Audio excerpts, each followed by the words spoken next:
Welcome to The Adaptive Mind, where we talk with experts about practical, effective approaches to breaking habits and changing behavior. I'm your host, Brady Dowling. I'm glad you're listening. After the episode, be sure to head over to theadaptivemind.com, where you'll find the full show notes and transcript from our discussion, as well as an episode cheat sheet. Each cheat sheet has the most important points, quotable moments, and specific actions you can take to implement the strategies we discuss. Head to theadaptivemind.com to access a cheat sheet for every episode. Welcome to this episode of The Adaptive Mind. Today I'm talking with Rizzi, and we'll be talking about mindfulness, following up on our episodes about meditation and mindfulness and breath work, and kind of contrasting that. So we'll be talking about really the definition of mindfulness, kind of what it is, how you can use it, benefits, and then applications, and just kind of exploring the topic of mindfulness in general. So Alice, thanks so much for joining. Happy to be here. Thanks for having me. Awesome. So yeah, maybe we'll just jump into the definition of mindfulness if you want to give a brief definition. Absolutely.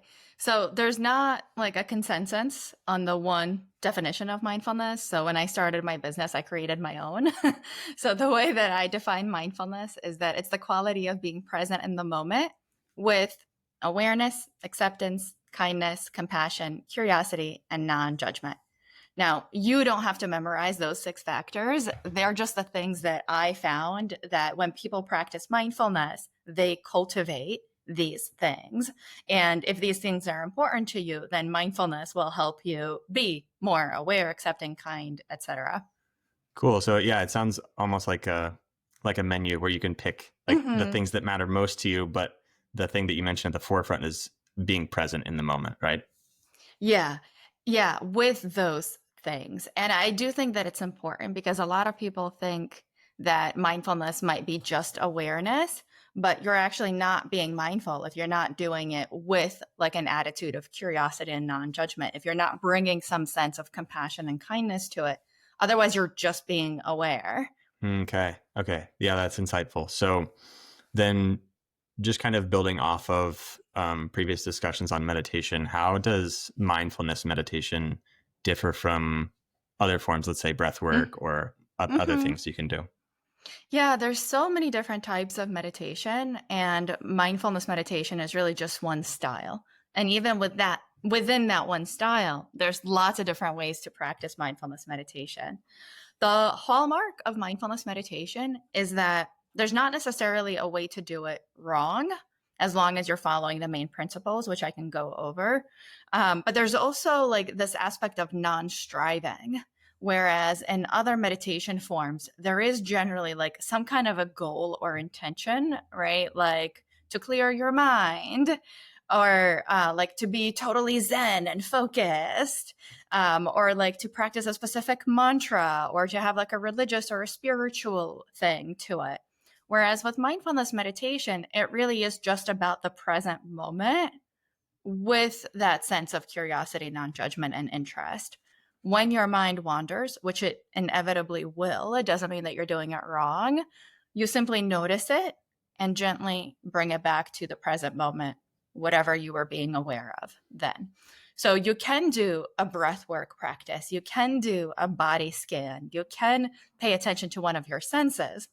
And when you get distracted from whatever that thing is that you said you're going to be attending to in this moment, you notice it non-judgmentally, with curiosity, with compassion, and come back to that thing.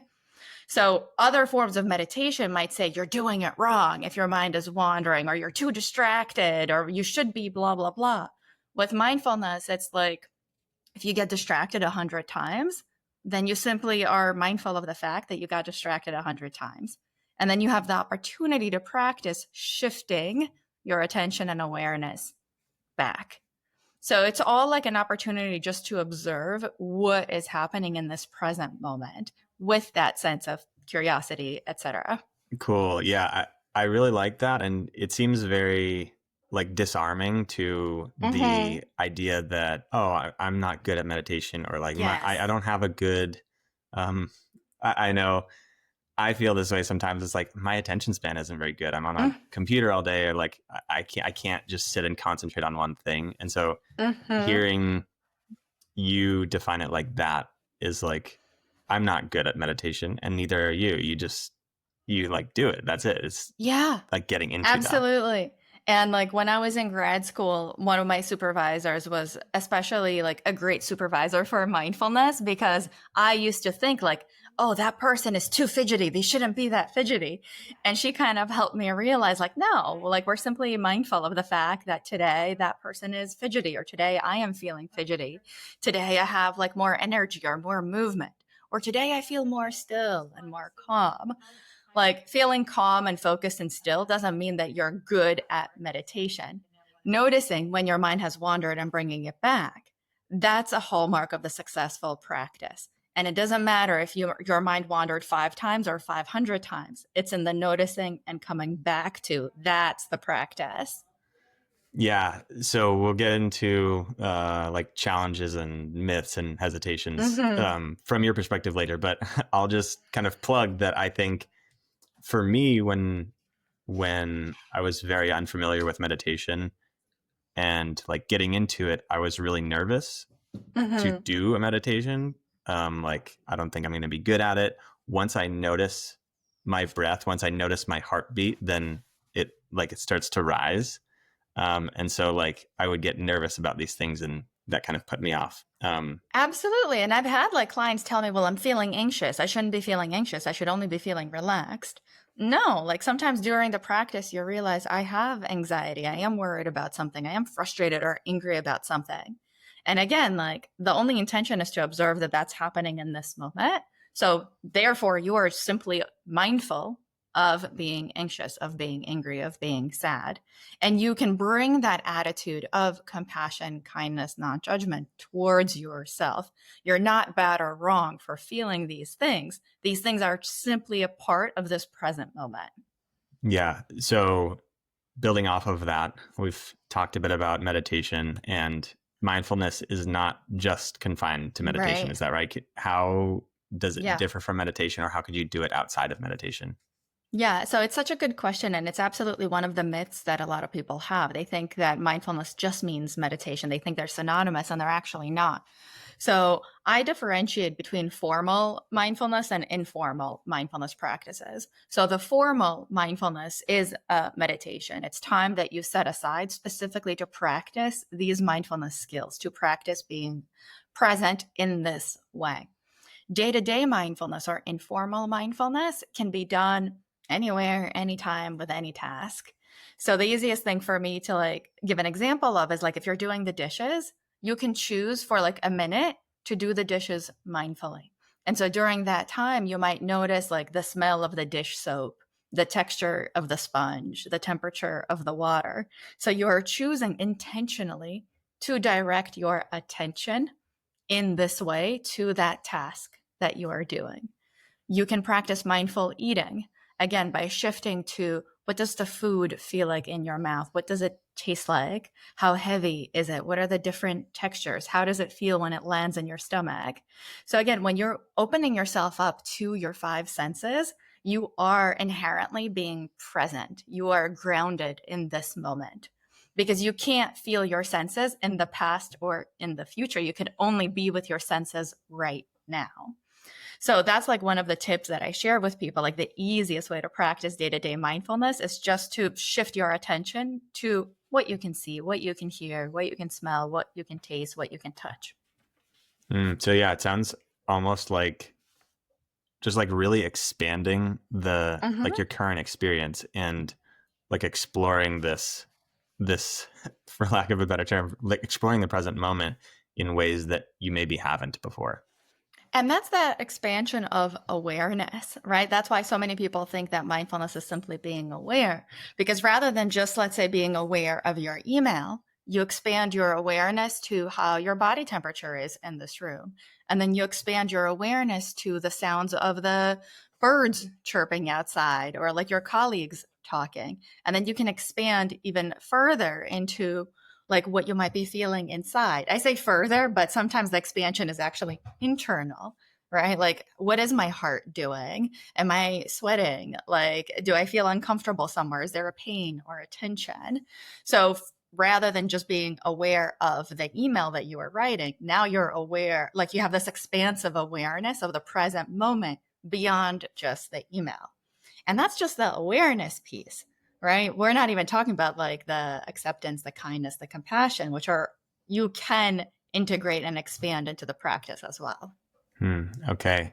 Yeah. So this, I think, feels very like strange for someone doing it for the first time, or maybe just like starting out. It's like, okay, why would I do this? So maybe let's talk about some of the benefits of it, and kind of like tease people Yeah. on with a little carrot.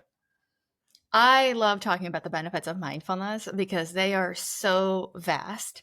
And it's kind of like with each year that I continue practicing mindfulness, like more and more and more layers of the benefits reveal themselves. I've been doing mindfulness for like over 13 years now. Maybe even more at this Wow. point. I first learned about it in undergrad, but I wasn't like strictly practicing it all the time at that point. I didn't start doing more of it myself until grad school. So I'm going to cut you off. Do you remember Yeah. what was your like initial reaction to when you learned about it? Oh yeah, 100%. All the myths. I was like, I'm going to achieve inner peace and enlightenment. I was like, that's what I'm going to do. Especially because in undergrad, I was still a very anxious person. And so for me, it was like, ooh, inner peace sounds really great. I can't even imagine that. Let me try this thing that promises that. And of course, you know, the more I learned about it, the more I realized, oh, it's not really about like inner peace. That's not what you're necessarily trying to achieve. Because again, mindfulness is about non-striving. However, one of the positive byproducts of the practice is that you often end up feeling more peaceful, more content, more happy, more grateful, more joyful. So, those are some of the emotional benefits of practicing it both in a formal way, like after doing a meditation, you might feel more calm and relaxed, or even more energized, more focused. But long term, you also have benefits like decreased reactivity, which means like the things that used to bother you, like it might take many more of them before you get to the same level of being bothered. And it can greatly improve your communication with your partners, with your bosses, with your friends. Because again, like let's say somebody says something upsetting to you, instead of jumping down their throat, now you're able to be mindful. Oh, I'm feeling something in my chest. Oh, it's making me feel sad, angry, upset, whatever that is. How do I want to respond to this? And I know one of the things you and I talked about is how can somebody practice their values, like how mindfulness can help with values. And this is precisely it. So when your reactivity is lowered, you're better able to act as the kind of person that you want to be. You can act on the things that are important to you because you are being mindful of them. So, for example, if it's important for me to be a kind, understanding individual, even if like my partner pisses me off, I'm able to take that like step back and say, okay, this is how I'm feeling right now. How do I want to respond to what they said? Instead of letting our emotions get the best of us, instead of even like acting on impulse or on compulsions, right? We're able to take that pause. So that's another benefit is mindfulness essentially helps you almost like stretch time a little bit between like something that happens or something that you notice and the following events. You have this room to breathe, to decide, this is what I'm choosing to do next.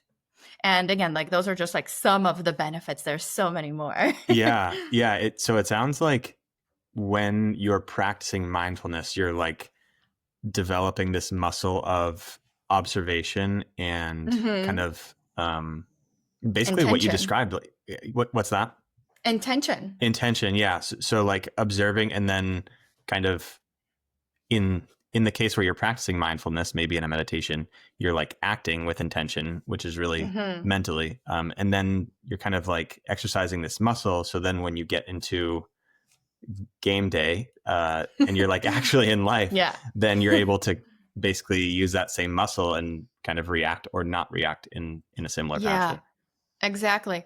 And like another related benefit I would say is like if let's say you have ADHD or some other like neurodiverse component, or let's just say you're having an off day, like you can't think clearly, because during the mindfulness meditation practice, what you are practicing is shifting your attention, right? Noticing the distraction coming back, noticing the distraction coming back. You're also strengthening that muscle of choosing where to put your attention. So, like, as you say, when game day comes and like you have a million things to do and you don't know where to focus, you've already developed this muscle of attending to the things that are most important to you. So you might be able to notice the distractions, like, your coworker Janet needs something from you, like your partner is suddenly calling you, the kids need to be picked up, and you're able to say, okay, how do I want to best respond to this moment? Where do I want to put my attention? So that you're not just going off of autopilot and whatever is coming in at you at any given moment. You're able to recognize a distraction and choose what you actually respond to. Okay. So you've started to touch on this a little bit, but for someone who's trying to break a habit, let's say, I really like to watch YouTube videos when my kids go down. When they go to sleep, I'm like, get the clicker, turn on the TV, watch YouTube videos. How could I use mindfulness to kind of help with that situation? If according to my values, like we talked about, I truly don't want to just spend that time watching YouTube videos. How might I use mindfulness to address Okay, that? I just want to make sure that I understand the question. What you currently do, the habit is watching like excessive YouTube, and what you're trying to do is watch less YouTube. Yeah. Like, am I understanding that correctly? Yeah, exactly. So maybe like getting the kids' lunches ready to like for the next day, or something else that's more productive. I mean, I think this is where it goes back to your values, right? Because the more you practice mindfulness, the more you're able to act in line with accordance to your values. And the more you're also able to be like aware of what you're doing in any given moment. You can even like use cues for yourself as a way to like check in with what you want to do next. So let's just say like the habit is, like you said, turning the clicker on. So the cue might even be realizing that your hand is going towards the clicker. Or like for somebody that watches on their phone, it's like you're basically instructing your mind to pay attention to when you've grabbed your phone and you're saying, okay, this is going to be my cue from now on. So when I observe myself going for the clicker or the phone, I am going to train myself to ask this question. Do I actually want to be doing this right now? Do I actually want to go on my phone? Do I actually want to check Instagram? Do I actually want to watch YouTube? Or is something else more in line with my values that I'd rather be doing instead? Now, let's say you're already watching YouTube. Again, like there's nothing wrong with that. There's nothing even wrong with like checking social media or even scrolling, if that is a choice you are making intentionally. So you get to ask yourself these questions of like, okay, well, how much time do I want to spend on this? And if it's really important for me to cut it off, let's say after 15 minutes, maybe I'm going to choose to set a timer. Maybe I'm going to choose to ask like my partner to tell me like when it's time to go to bed, or something like that. Even on your phone, something that I love to do is I have all different types of alerts. So like these can be reminder alerts, but these can also be like affirmations. These could be like journal prompts or thinking prompts, or even like mindfulness meditation prompts, like, hey, it's time to do your meditation. So you can even like, in a sense, rig your phone in such a way that at certain times, like let's say you're more prone to go on YouTube at like 9:30 at night. Well, then maybe at 9:45, you have an alert comes off. Are you still watching YouTube? Is this the best use of your time?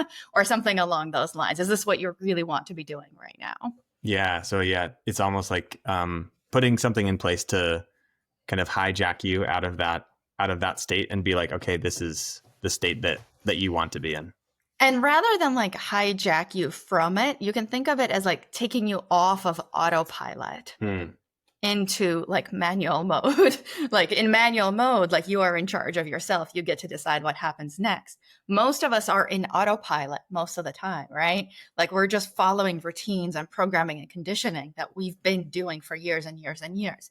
Like there might be subtle changes, but let's just say, every day I wake up, I brush my teeth, I have breakfast, I start work, blah, blah, blah. Let's say you suddenly want to make mindfulness meditation part of your morning routine. That is going to be new programming. you have to first train yourself to be mindful to even realize that you want to change your programming. And then you have to be mindful, i.e., intentional, about when to make space for that. Got it. Okay. So coming back to some of the myths or misconceptions, maybe let's flip it the other way. And you started to talk about this when you were talking about your first experience in college learning about mindfulness. But are there any myths or like overhyped claims about mindfulness that you think kind of harm, the perception of it? Yeah. So, I mean, harm might be too strong of a word here. And I'm going to start with the myths first, right? So, like the first myth we already talked about is that mindfulness is the same as meditation. We cleared that up. Two different components, related but different. The other myth is that when you meditate, you have to meditate for like 30 minutes, 45 minutes, an hour, 3 hours, or that you even need the conditions to meditate to be special, like on top of a mountain, on an empty beach, in the middle of the forest. And so like those are the first myths that I always clear up for people. Like my favorite meditations are the ones that are like 5 to 15 minutes long. If I don't have time on any given day, right, I choose to prioritize mindfulness regardless. Maybe I'll do it for just 3 minutes. Maybe I'll do it for 5 minutes. So it doesn't have to be like this vast amount of time. And I practice it anywhere and everywhere. Like I can go outside on my porch. I live in New York City. It's going to be loud. I'm going to hear ambulances and fire and police and cars honking and motorcycles and construction and everything. That doesn't mean I can't practice being mindful. In fact, that is an opportunity, right, for me to strengthen that muscle of noticing distractions and coming back to. And that was actually another experience in grad school. I was on the mindfulness research team for 5 years. And so every week we would meet and we would discuss mindfulness research. We would practice mindfulness meditation and so on. And sometimes it was really loud outside of that room, and sometimes it was quiet.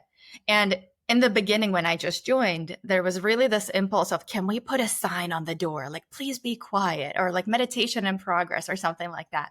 And the supervisor was actually like, no, like we don't need to, because if it's loud, then that's just what this present moment is like. If you feel yourself getting annoyed or frustrated with the distractions, then that's part of your present experience.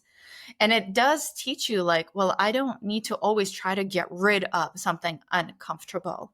Maybe I can even practice tolerating discomfort.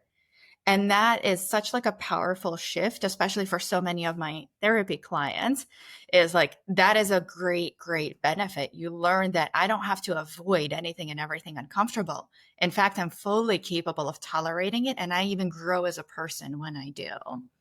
Yeah, that is, I think there is a lot of power in that. And really for anybody, like no matter what kind of difficulties or stresses or struggles you're going through, I think like my first reaction is like, okay, how do we solve this? How do I get rid of it? How do I like move on to the good stuff? But kind of making space for that feeling and that discomfort is a completely different perspective that can also be really valuable. And I want to validate the fact that even like as humans, our core nature is to want to move away from pain and towards pleasure, right? Like most of us intrinsically know this. Like, I want to be happy. I don't want to feel sad. But mindfulness does open up that space to say, okay, well, even when things don't go my way, even if I make a mistake, even if I am sad, like that's part of my natural human experience. And I get to be mindful of it and choose to respond to it in a kind, compassionate, curious, non-judgmental way that is in line with my values. Yeah. And I also will say that I find this very difficult to do. I think for me, it's easier to seek out discomfort, like things that I know will be very uncomfortable, like going and doing a cold plunge, or like lifting weights, like, or going on a run and being like really out of breath. And so for me, it's even easier to have this experience that I know is going to be challenging and difficult and like go and do it. But to sit in the seat and listen to my child cry in the other room and not like go figure out what the issue is, and to kind of just sit in that moment, whatever it is. I mean, what you're really talking about It's so interesting, right? Because so many of us, like I think caretakers in general, like whether you're caring for your kids or like for sick people or for someone else that just you care about, right? There is that impulse to alleviate their discomfort. And this is where compassion towards others comes in, right? So in the practice, we can practice self compassion. And compassion just means the desire to alleviate suffering. So maybe that's your suffering that you're trying to alleviate, or maybe it's somebody else's. But if you are approaching it in a mindful way, you can recognize, oh, wow, like I have a really strong urge to alleviate my kid's discomfort. And maybe at this time it is appropriate. Maybe at this time it's not. I get to choose my response because as a parent, part of your job is also like to let your kids figure things out for themselves. And sometimes that means like it's going to be really uncomfortable for you and for them. And it's a growth opportunity for both of you. Yes. Yes, definitely a lot of growth. Okay, yeah, that's really insightful.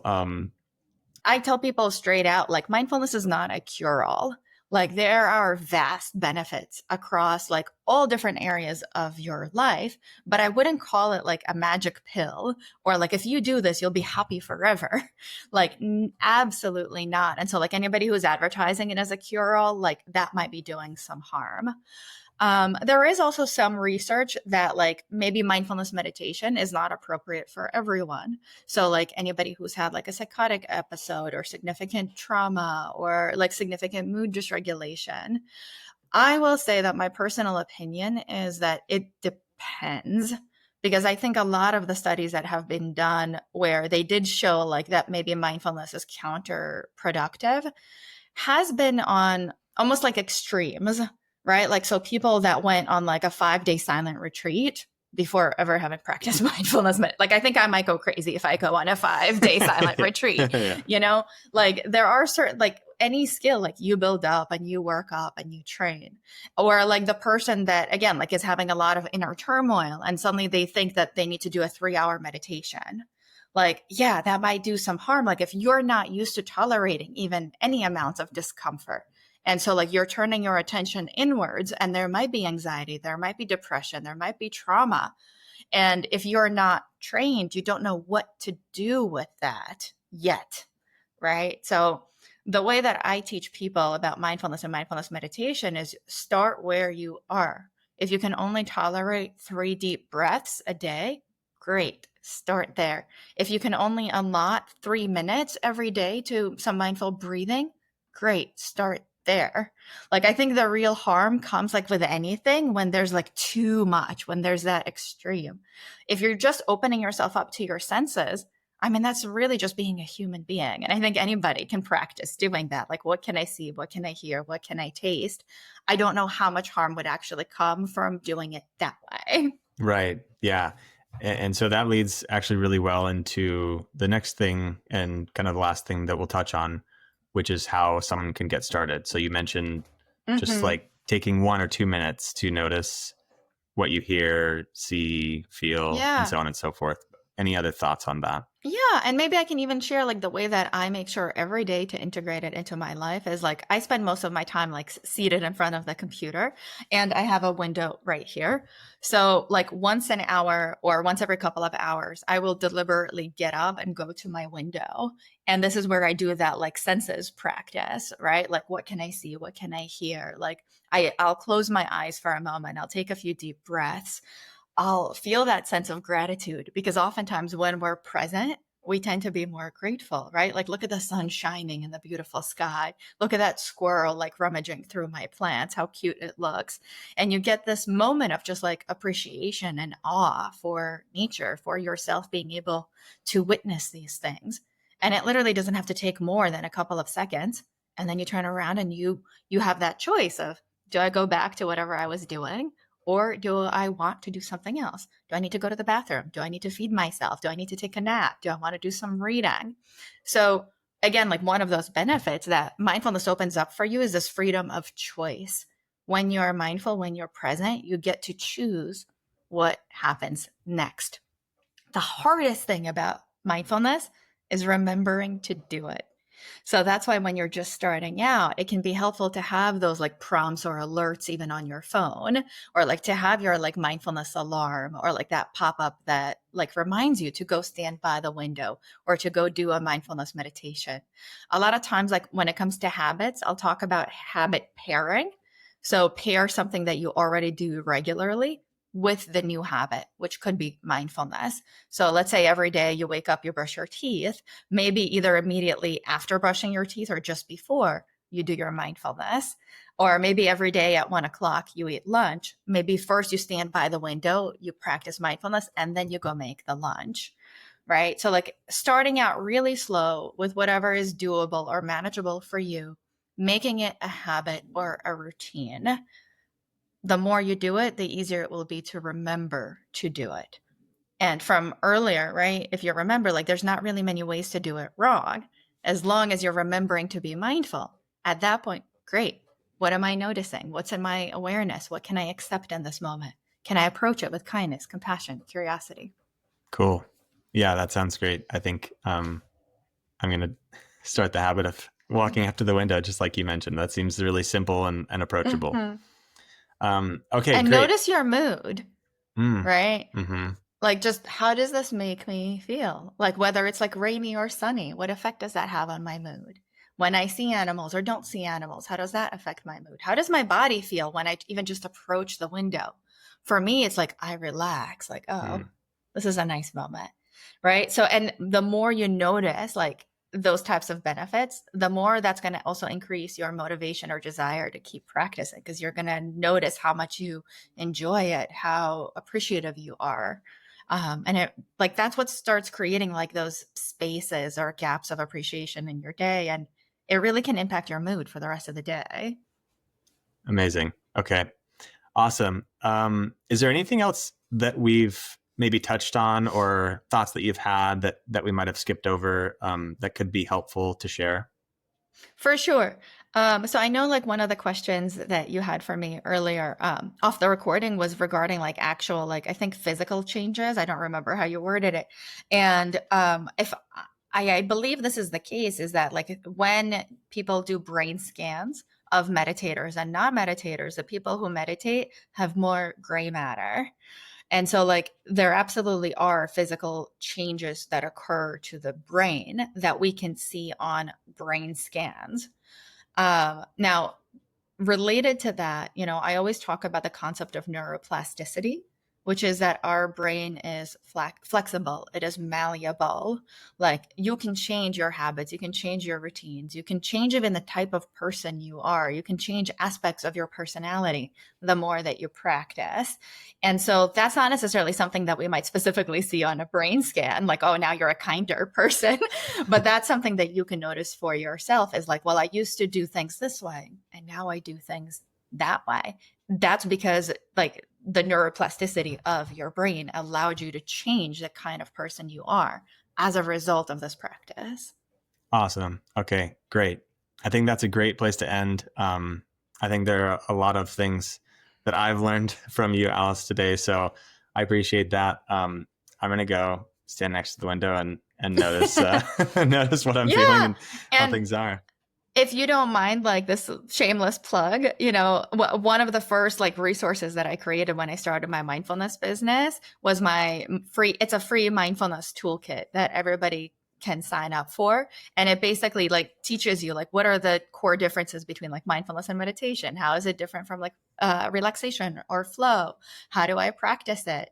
And so it teaches you even like how to use your different senses. And I give 7 different free practices of mindfulness for you to try to see like what you like, what you don't like. And every video is just 3 minutes long, because I wanted to eliminate that I don't have time myth that people have. Like, no, excuse me, you have 3 minutes in your day. Like, especially for something this beneficial. Yeah, absolutely. Okay, great. We'll include the link to that in the show notes. So thanks for sharing that. Thank you so much for the conversation. I really appreciate it. It was great. Thank you for having me. Thanks for joining us on this episode of The Adaptive Mind, brought to you by Neurture, the research-based app for overcoming unwanted or addictive behaviors. I hope you found our conversation insightful and inspiring. If you did, please subscribe, rate, and leave a review on your favorite podcast platform.